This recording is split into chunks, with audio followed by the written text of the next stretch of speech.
ಯುವಜನ ವಾರ್ತೆಗಳಿಗೆ ಸ್ವಾಗತ. ನಾನು ಸಂಧ್ಯಾ ಸಂತೋಷ್. ಇಂದಿನ ಮುಖ್ಯಾಂಶಗಳು. ತಾಲೂಕಿನ ಕಸಬಾ ಹೋಬಳಿ ಡಿ ಕಾಳಿನಹಳ್ಳಿ ಗ್ರಾಮದಲ್ಲಿನ ಮಂಚಿಕಟ್ಟೆಯಿಂದ ಅಡಗೂರು ರಸ್ತೆಗೆ ಸಂಪರ್ಕ ಕಲ್ಪಿಸುವ 90 ಲಕ್ಷ ರು ವೆಚ್ಚದ ಕಾಂಕ್ರೀಟ್ ರಸ್ತೆಗೆ ಶಾಸಕ ಸಿಎನ್ ಬಾಲಕೃಷ್ಣ ಅವರಿಂದ ಗುದ್ದಲಿ ಪೂಜೆ.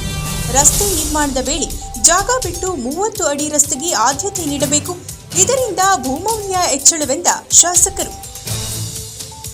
ಪಟ್ಟಣದಲ್ಲಿನ ಬೆಣ್ಣೆ ಮಾರಾಟ ಕೇಂದ್ರದಲ್ಲಿ ಅಸಲಿ ಬೆಣ್ಣೆಯೊಂದಿಗೆ ನಕಲಿ ಬೆಣ್ಣೆ ಮಿಶ್ರಿತ ಆರೋಪದ ಹಿನ್ನೆಲೆ ಆಹಾರ ಸುರಕ್ಷತಾ ಮತ್ತು ಗುಣಮಟ್ಟದ ಅಧಿಕಾರಿಗಳಿಂದ ಸಂತೆಗೆ ಭೇಟಿ ಪರಿಶೀಲನೆ. ಆರೋಪ ಸಾಬೀತಾದಲ್ಲಿ ಮಾರಾಟಗಾರರ ವಿರುದ್ಧ ಕಾನೂನು ಕ್ರಮವೆಂದ ಅಧಿಕಾರಿಗಳು. ಪಟ್ಟಣದ ರಾಯರ ರಂಗಮಂದಿರದಲ್ಲಿ ಶ್ರೀ ಗುರುರಾಘವೇಂದ್ರ ರಾಯರ 353ನೇ ಆರಾಧನಾ ಮಹೋತ್ಸವ. ಶಾಸಕ ಸಿಎನ್ ಬಾಲಕೃಷ್ಣ ರವರು ಮತ್ತು ಸಂಸದ ಶ್ರೇಯಸ್ ಪಟೇಲ್ ರವರು ಭೇಟಿ. ಸ್ವಾಮಿಗಳಲ್ಲಿ ಪ್ರಾರ್ಥನೆ.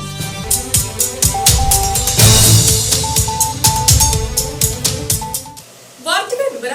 ಪಟ್ಟಣಕ್ಕೆ ಹೊಂದಿಕೊಳ್ಳುತ್ತಿರುವ ಗ್ರಾಮಗಳಲ್ಲಿ ರಸ್ತೆ ಅಭಿವೃದ್ಧಿಗೊಳಿಸುವ ವೇಳೆ ರಸ್ತೆಯ ಅಕ್ಕಪಕ್ಕದ ರೈತರ ಸಹಕಾರ ನೀಡಿ ಜಾಗ ನೀಡಿದಲ್ಲಿ ರಸ್ತೆ ಅಗಲವಾಗುವುದರಿಂದ ಮುಂದಿನ ದಿನಗಳಲ್ಲಿ ಭೂಮಿಯ ಮೌಲ್ಯ ಹೆಚ್ಚಾಗಲಿದೆ ಎಂದು ಶಾಸಕ ಸಿಎನ್ ಬಾಲಕೃಷ್ಣ ರವರು ತಿಳಿಸಿದರು.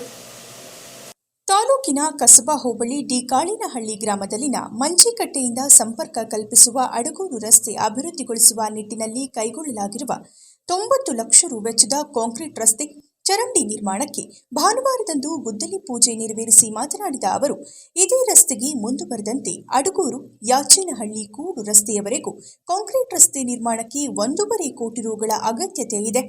ಅದನ್ನು ತರುವ ನಿಟ್ಟಿನಲ್ಲಿ ಮುಂದಾಗಿ ಪುರಸಭೆ ವ್ಯಾಪ್ತಿಯಲ್ಲಿನ ತ್ಯಾಜ್ಯ ನೀರು ಸಂಸ್ಕರಣಾ ಘಟಕವನ್ನು ಕಳೆದ 15 ವರ್ಷಗಳ ಹಿಂದೆ ಇದ್ದ ವಸತಿ ಪ್ರದೇಶಗಳನ್ನಾಧರಿಸಿ ನಿರ್ಮಾಣ ಮಾಡಲಾಗಿತ್ತು. ಇದೀಗ ಪಟ್ಟಣ ಬೃಹದಾಕಾರವಾಗಿ ಬೆಳೆದಿರುವ ಹಿನ್ನೆಲೆಯಲ್ಲಿ ಪಟ್ಟಣದ 4 ಕಡೆ ಪಶ್ಚಿಮ, ಪೂರ್ವ, ಉತ್ತರ ಮತ್ತು ದಕ್ಷಿಣ ದಿಕ್ಕಿನಲ್ಲಿ 4 ಸಂಸ್ಕರಣಾ ಘಟಕಗಳನ್ನು ನಿರ್ಮಾಣ ಮಾಡಲು ಉದ್ದೇಶಿಸಿ 140 ಕೋಟಿ ರುಗಳಲ್ಲಿ ಹೈಟೆಕ್ ಘಟಕ ನಿರ್ಮಾಣಕ್ಕೆ ನೀಲನಕ್ಷೆಯನ್ನ ಸಿದ್ಧಪಡಿಸಿ ಸರ್ಕಾರಕ್ಕೆ ಕಳುಹಿಸಲಾಗಿದೆ. ಸಂಬಂಧಪಟ್ಟ ಇಲಾಖೆಯ ಸಚಿವರೊಂದಿಗೆ ಚರ್ಚಿಸಿ ಅನುದಾನ ತರುವುದಾಗಿ ಹೇಳಿದ ಶಾಸಕರು, ಗ್ರಾಮೀಣಾಭಿವೃದ್ಧಿಗೆ ಅನುದಾನದ ಕೊರತೆಯಿಂದ ಗ್ರಾಮೀಣ ಭಾಗದ ರಸ್ತೆಗಳ ಅಭಿವೃದ್ಧಿ ಕಷ್ಟವಾಗುತ್ತಿದೆ ಎಂದು ತಿಳಿಸಿದರು.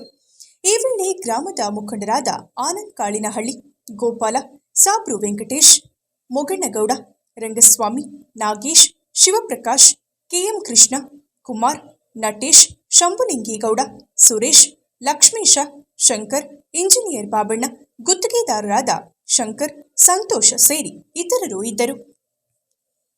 ನಗರದ ಹತ್ತಿರದಲ್ಲಿರ್ತಕ್ಕಂಥ ಡಿ ಕಾಳಿನಹಳ್ಳಿಗೆ ಮೂಲಭೂತ ಸೌಕರ್ಯಗಳನ್ನು ಒದಗಿಸುವಂಥ ಒಂದು ಹಿನ್ನೆಲೆಯಲ್ಲಿ ಇದೊಂದು ಅವಕಾಶವನ್ನು ನಾವು ಇವತ್ತು ವಿಶೇಷವಾಗಿ ಕಲ್ಪಿಸಿಕೊಟ್ಟಿದ್ದೀವಿ. ಈ ಸಂದರ್ಭದಲ್ಲಿ ನಾನು ಡಿ ಕಾಳಿನಹಳ್ಳಿ ಮತ್ತು ಈ ಭಾಗದ ಜನರಿಗೆ ಮನವಿ ಮಾಡೋಂಥದ್ದು ಏನಪ್ಪ ಅಂದರೆ, ನಗರದ ಹತ್ತಿರದಲ್ಲಿರುವಂಥ ಹಿನ್ನೆಲೆಯಲ್ಲಿ ರಸ್ತೆಗಳನ್ನು ಅಗಲವಾಗಿ ಬಿಟ್ಟುಕೊಳ್ಳಿ. ಚಿಕ್ಕದಾಗಿ ನೀವು ಇಟ್ಕೊಳ್ಳೋದ್ರಿಂದ ನಿಮಗೆ ಮುಂದೆ ನಿಮ್ಮ ಭೂಮಿಯ ಮೌಲ್ಯನೂ ಕೂಡ ಕಡಿಮೆ ಆಗ್ತದೆ. ಅಗಲ ರಸ್ತೆ ಇದ್ದರೆ ಭೂಮಿಯ ಮೌಲ್ಯ ಹೆಚ್ಚಾಗ್ತದೆ. ಅದಕ್ಕೆ ಸಹಕಾರ ಮಾಡಬೇಕು. ಇನ್ನು ಹಂತವಾಗಿ ಏಕೆಂದರೆ ಇದೊಂದು ನಮ್ಮ ಪುರಸಭೆಯ ಒಂದು UGDಯ ನೀರು ಇವತ್ತು ಹೆಚ್ಚಿನ ಪ್ರಮಾಣದಲ್ಲಿ, ಯಾಕೆಂದರೆ ನಮ್ಮ ಚನ್ನರಾಯಪಟ್ಟಣ 15 ವರ್ಷದ ಹಿಂದೆ ಇದ್ದಂಥ ವಸತಿ ಪ್ರದೇಶನೇ ಬೇರೆ, ಇವತ್ತು ದಿನೇ ದಿನೇ ದೊಡ್ಡ ಒಂದು ವಿಸ್ತಾರವಾಗಿ ಬೆಳೀತಿರುವಂಥ ಹಿನ್ನೆಲೆಯಲ್ಲಿ ಇವತ್ತು ಚನ್ನರಾಯಪಟ್ಟಣ ನಗರಕ್ಕೆ 140 ಕೋಟಿ ರೂಪಾಯಿ ಒಂದು UGD ಸೌಲಭ್ಯವನ್ನು ಉತ್ತರ, ದಕ್ಷಿಣ, ಪಶ್ಚಿಮ, ಪೂರ್ವ ಅಂತ 4 ಭಾಗಗಳಲ್ಲಿ ವಿಂಗಡಿಸಿ ಹೈಟೆಕ್ ಒಂದು ಮಾಡೋ ಒಂದು ದೃಷ್ಟಿನಲ್ಲಿ ಇವತ್ತು ನೀಲಿ ನಕ್ಷೆಯನ್ನು ಮಾಡಲಿಕ್ಕೆ ಮಾಡಿ ಸರ್ಕಾರಕ್ಕೆ ಪ್ರಸ್ತಾವನೆಯನ್ನು ಕೂಡ ಕಳಿಸ್ಕೊಟ್ಟಿದ್ದೀವಿ. ಆ ಹಿನ್ನೆಲೆ ಅದನ್ನು ಕೂಡ ಮಂಜೂರಾತಿಗೆ ಸರ್ಕಾರದ ವತಿಯಿಂದ ಪ್ರಯತ್ನವನ್ನು ಮಾಡ್ತಾ ಇದ್ದೀವಿ ಅಂತಕ್ಕಂಥ ಮಾತನ್ನು ಕೂಡ ನಾವು ಈ ಸಂದರ್ಭದಲ್ಲಿ ಹೇಳಿ, ಇವತ್ತು ಗ್ರಾಮೀಣಾಭಿವೃದ್ಧಿಗೆ ಅನುದಾನದ ಲಭ್ಯತೆ ಕೊರತೆ ಆಗ್ತಾ ಇದೆ.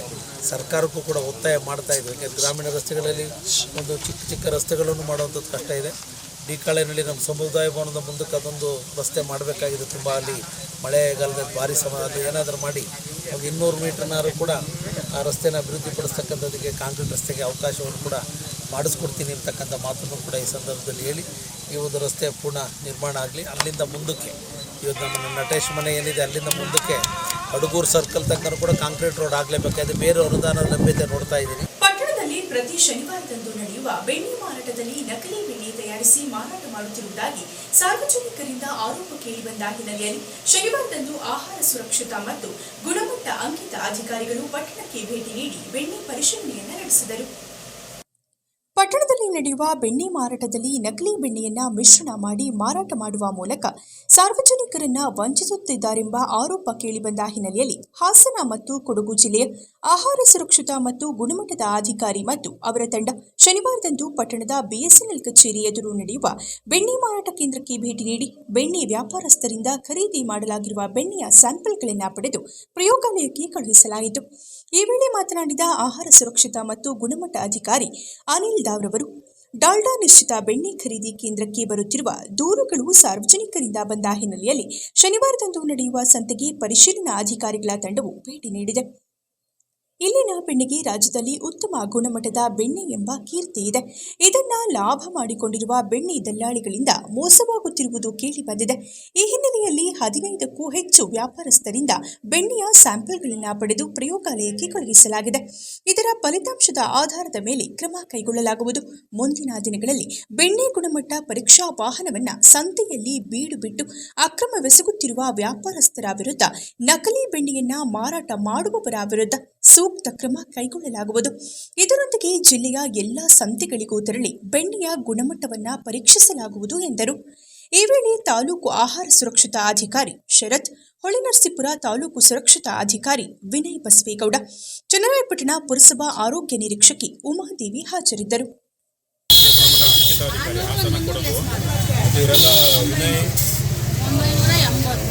ಆಹಾರ ಸುರಕ್ಷಾಧಿಕಾರಿ ಹೊಳೆನರಸೀಪುರ ಮತ್ತು ಸಕಲೇಶ್ಪುರ, ಇವರು ನಮ್ಮ ಚನ್ನರಾಯಪಟ್ಟಣ ಇವರು ಹಾಸನ ಮತ್ತು ಆಲೂರು, ಬೇಲೂರು 3 ಆ ತಂಡದೊಂದಿಗೆ ನಾವು ಇವತ್ತು 7:30 ಬಂದು ಸುಮಾರು ಒಂದು 12 ಸ್ಯಾಂಪಲನ್ನು ತೆಗೆದಿದ್ದೇವೆ. ಅಂದರೆ ಡೌಟ್ಫುಲ್ ಬರುವಂಥದ್ದು, ಭೌತಿಕವಾಗಿ ನೋಡಿದಾಗ ಸರಿ ಯಾವ್ದು ಕಾಣೋದಿಲ್ಲವೋ, ಮತ್ತು ಕೆಲವರು ಸಾರ್ವಜನಿಕರು ಅವರು ಸ್ವಲ್ಪ ದೂರನ್ನು ಕೊಟ್ಟಾಗ ಅಂಥದ್ರಲ್ಲಿ ನಾವು ರ್ಯಾಂಡಮೈಸ್ ಆಗಿ ಒಂದು 12 ಸ್ಯಾಂಪಲನ್ನು ತೆಗೆದಿದ್ದೇವೆ. ಅದನ್ನು ನಾವು ನಿಖರವಾಗಿ ನಾವು ಇಲ್ಲೇ ಟೆಸ್ಟ್ ಮಾಡೋದಕ್ಕೆ ಆಗೋದಿಲ್ಲ. ಕೆಲವೊಂದು ಈಗ ಇದರಲ್ಲಿ ಅಡಲ್ಟ್ರೇಷನ್ ಏನೇನು ಹಾಕ್ತಾರೆ ಅಂದರೆ ಗೆಡ್ಡೆ ಗೆಣಸು ಹಾಕ್ಬೋದು, ಅನಿಮಲ್ ಫ್ಯಾಟು ಹಾಕ್ತಾ ಇದ್ದಾರೆ, ಮತ್ತು ವನಸ್ಪತಿ ಏನು ನಾವು ದಾಲ್ಡಾ ಅಂತೀವಿ ಅದು, ಮೈದಾ ಎಲ್ಲ ಹಾಕ್ತಾರೆ. ಅದಕ್ಕೆ ಒಂದೊಂದಕ್ಕೆ ಒಂದೊಂದು ಟೆಸ್ಟ್ ಇರ್ತದೆ. ಹಾಗಾಗಿ ನಾವು NABL ಲ್ಯಾಬ್ ಅಂತ ಇರ್ತದೆ ನಮ್ಮ ಇಲಾಖೆ ಮಟ್ಟದಲ್ಲಿ, ಅಲ್ಲಿ ಕಳಿಸ್ತೀವಿ. ಅದು ವಿಶ್ಲೇಷಣೆ ಬಂದ ಮೇಲೆ ನಂತರ ಅವ್ರದ್ದೆಲ್ಲ ಅಡ್ರೆಸ್ಸು ಅದೆಲ್ಲ ತೊಗೊಂಡಿದ್ದೀವಿ. ನಾವು ತಮ್ಮ ಮುಖಾಂತರ ಸ್ವಲ್ಪ ಅರಿವು ಆದರೆ ಜನಗಳಿಗೆ, ಸ್ವಲ್ಪ ಸಾರ್ವಜನಿಕರಿಗೆ ಸಾರ್ವಜನಿಕ ಆರೋಗ್ಯ ಮೇಲೆ ಕೆಟ್ಟ ದುಷ್ಪರಿಣಾಮ ಬೀರೋದನ್ನು ತಪ್ಪಿಸ್ಬೋದು. ಇದೇ ರೀತಿ ನಾವು ರ್ಯಾಂಡಮೈಡಾಗಿ ಮಾಡ್ತೀವಿ. ಇನ್ನೊಂದು ಮುಂದಿನ ವಾರ ಇಲ್ಲ ಅದರದ್ದು ವಾರದಲ್ಲಿ ನಮ್ಮ ಗಾಡಿ ತರಿಸ್ತೀವಿ, ನೋಡೋಣ. ಆ ಟೈಮಲ್ಲಿ ಎಲ್ಲರದು ಮಾಡೋಣ. ಕೆಲವೊಂದು ಟೆಸ್ಟ್ ಮಾತ್ರ ಅವ್ರು ಮಾಡ್ಬೋದು. ಇವಾಗ ನಾವು ಬೆಳಗ್ಗೆಯಿಂದ ಇಲ್ಲೇವರೆಗೂ ಇಷ್ಟೊತ್ತು ಮಾಡಿದ್ದೀವಿ. ಎಷ್ಟು ಜನ ಮಾಡಿದ್ದೀರ? ಒಂದು 12 ಶಾಂಪಲನ್ನು ಮಾಡಿದ್ದೇವೆ. ನಮ್ಮ ಇವರು ಪುರಸಭೆ ನಿರೀಕ್ಷಕರು, ಆರೋಗ್ಯ ನಿರೀಕ್ಷಕರು ಅವರೆಲ್ಲ ನಮ್ಮ ಜೊತೆ ಸಹಕಾರ ಕೊಡ್ತಾರೆ. ನಿಮ್ಮ ಸಹಕಾರನ ನಮಗೆ ತುಂಬ ಅತ್ಯ ಆಗುತ್ತೆ. ಯಾಕಂದ್ರೆ ಸಾರ್ವಜನಿಕ ಅರಿವು ಮೂಡಿಸೋದೊಂದು ಕಾರ್ಯಕ್ರಮ ಆಗಬೇಕು.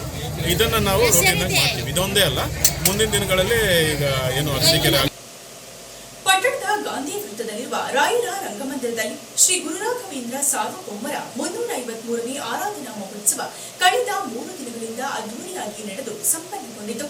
ನಡೆದ ಆರಾಧನಾ ಕಾರ್ಯಕ್ಕೆ ಶಾಸಕ ಸಿಎನ್ ಬಾಲಕೃಷ್ಣರವರು, ಸಂಸದರಾದ ಶ್ರೀ ಎಸ್ ಪಟೇಲ್ ರವರು ಆಗಮಿಸಿ ರಾಯರ ಆಶೀರ್ವಾದವನ್ನು ಪಡೆದರು. ಪಟ್ಟಣದ ರಾಯರ ರಂಗಮಂದಿರದಲ್ಲಿ ನಡೆದ ರಾಘವೇಂದ್ರ ಸ್ವಾಮಿಯವರ 353ನೇ ಆರಾಧನಾ ಮಹೋತ್ಸವದ ಹಿನ್ನೆಲೆಯಲ್ಲಿ ರಾಯರ ರಂಗಮಂದಿರಕ್ಕೆ ಕುಟುಂಬ ಸದಸ್ಯರೊಂದಿಗೆ ಭೇಟಿ ನೀಡಿದ ಶ್ರವಣಬೆಳಗೊಳ ವಿಧಾನಸಭಾ ಕ್ಷೇತ್ರದ ಶಾಸಕರಾದ ಸಿಎನ್ ಬಾಲಕೃಷ್ಣರವರು ರಾಘವೇಂದ್ರ ಸ್ವಾಮಿಗಳ ಆಶೀರ್ವಾದ ಪಡೆದು ತಮ್ಮ ಕುಟುಂಬದ ಸದಸ್ಯರ ಹೆಸರಿನಲ್ಲಿ ಅರ್ಚನೆಯನ್ನ ಮಾಡಿಸಿದರು. ರಾಯರ ರಂಗಮಂದಿರದ ಮುಖ್ಯಸ್ಥರಾದ ಪ್ರಕಾಶ್ ರವರಿಂದ ಸನ್ಮಾನವನ್ನ ಸ್ವೀಕರಿಸಿದರು. ತರುವಾಯ ಹಾಸನ ಲೋಕಸಭಾ ಕ್ಷೇತ್ರದ ಸಂಸದರಾದ ಶ್ರೇಯಸ್ ಎಂ ಪಟೇಲ್ ರವರು ರಾಯರ ರಂಗಮಂದಿರಕ್ಕೆ ಭೇಟಿ ನೀಡಿ ರಾಯರ ದರ್ಶನವನ್ನ ಪಡೆದರು.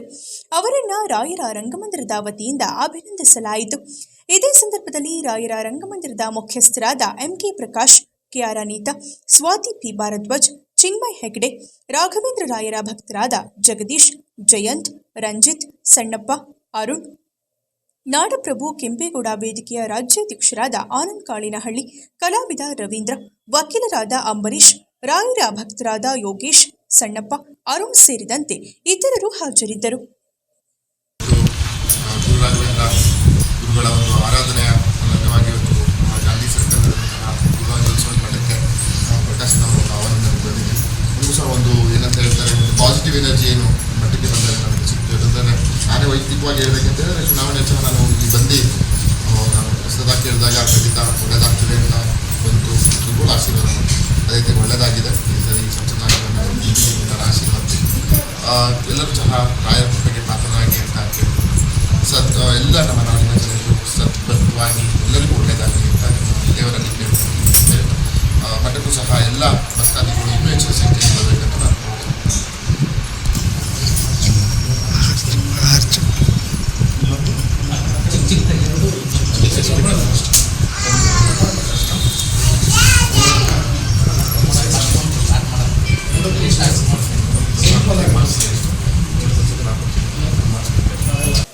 ಕೊನೆಯಲ್ಲಿ ಮತ್ತೊಮ್ಮೆ ಮುಖ್ಯಾಂಶಗಳು.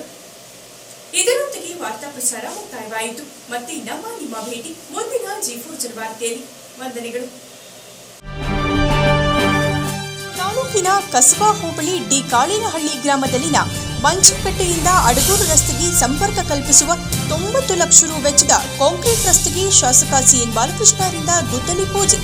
ರಸ್ತೆ ನಿರ್ಮಾಣದ ವೇಳೆ ಜಾಗ ಬಿಟ್ಟು 30 ಅಡಿ ರಸ್ತೆಗೆ ಆದ್ಯತೆ ನೀಡಬೇಕು, ಇದರಿಂದ ಭೂಮೌಲ್ಯ ಹೆಚ್ಚಳವೆಂದ ಶಾಸಕರು. ಪಟ್ಟಣದಲ್ಲಿನ ಬೆಣ್ಣೆ ಮಾರಾಟ ಕೇಂದ್ರದಲ್ಲಿ ಅಸಲಿ ಬೆಣ್ಣೆಯೊಂದಿಗೆ ನಕಲಿ ಬೆಣ್ಣೆ ಮಿಶ್ರಿತ ಆರೋಪದ ಹಿನ್ನೆಲೆ ಆಹಾರ ಸುರಕ್ಷತಾ ಮತ್ತು ಗುಣಮಟ್ಟದ ಅಧಿಕಾರಿಗಳಿಂದ ಸಂತೆಗೆ ಭೇಟಿ ಪರಿಶೀಲನೆ. ಆರೋಪ ಸಾಬೀತಾದಲ್ಲಿ ಮಾರಾಟಗಾರರ ವಿರುದ್ಧ ಕಾನೂನು ಕ್ರಮವೆಂದ ಅಧಿಕಾರಿಗಳು. ಪಟ್ಟಣದ ರಾಯರ ರಂಗಮಂದಿರದಲ್ಲಿ ಶ್ರೀ ಗುರುರಾಘವೇಂದ್ರ ರಾಯರ 353ನೇ ಆರಾಧನಾ ಮಹೋತ್ಸವ. ಶಾಸಕ ಸಿಎನ್ ಬಾಲಕೃಷ್ಣ ರವರು ಮತ್ತು ಸಂಸದ ಶ್ರೀ ಎಸ್ ಪಟೇಲ್ ರವರು ಭೇಟಿ. ಸ್ವಾಮಿಗಳಲ್ಲಿ ಪ್ರಾರ್ಥನೆ.